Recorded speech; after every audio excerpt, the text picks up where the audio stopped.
انا عايزه اعرف ازاي اتعامل مع بنتي اللي عندها 12 سنه.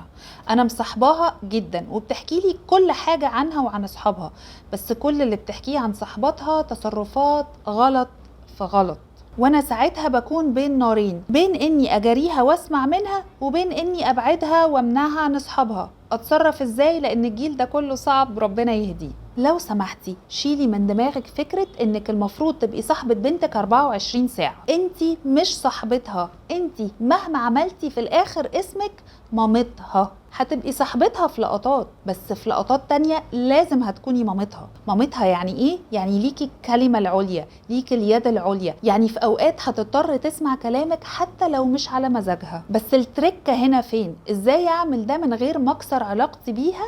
الموضوع في الأسلوب اللي بكلم بنتي بيه. لازم يبقى عندي وعي وذكاء كده أمرر لها المعلومة ازاي، وهل هقف على كل حاجة ولا هتغافل عن حاجات طالما يعني ايه مش هتأذيهم وحاجات مش حرام مثلا. انصحي بذكاء. لما تحكي لك عن حاجة عملوها غلط أذوا نفسهم بيها، لازم تعبري لها ان انت متضايقة، لأن ده هيبني عندها معتقد ان اللي حصل ده غلط. لكن لو كل حاجة غلط حكيتها لك وانت ما خدتيش اي رياكشن عشان انت صاحبتها، هيتكون جواها قناعة ان الكلام ده عادي، لان ماما اللي هي مرجعيتي الاخلاقية ما قالتليش اي حاجة، فيبقى عادي يعني الكلام ده بالنسبة لها اوكي، فنعمله تاني. وهسأل حضرتك سؤال، هتفيد بايه صحوبيتك ليها لما تبقي واقفه تتفرجي عليهم وهم بيعملوا مصايب ولا تصرفات كلها غلط في غلط زي ما حضرتك بتقولي؟ عملت لنا كده ايه الصحوبيه؟ استفدنا منها ايه؟ النقطه الثالثه، لو سمحتي لما تلاقيهم واقعين في مشكله او عملوا حاجه غلط، ما تقعديش تنتقدي فيها وتغلطي في اصحابها وخلاص. شاركي في الحل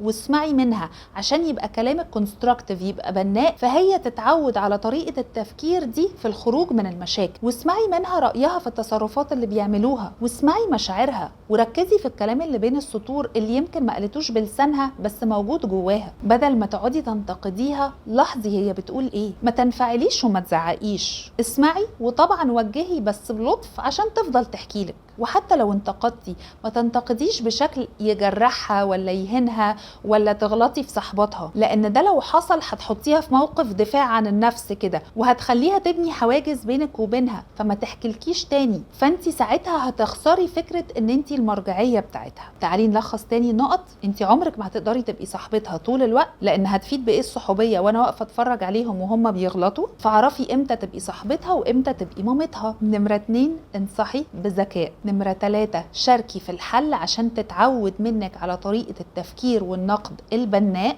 ورابع حاجة، لما تيجي تنتقديها ما تقوليش كلام لا يضايقها ولا يجرح في صحبتها. وربنا يسعد كل ولادنا يا رب. سلام عليكم.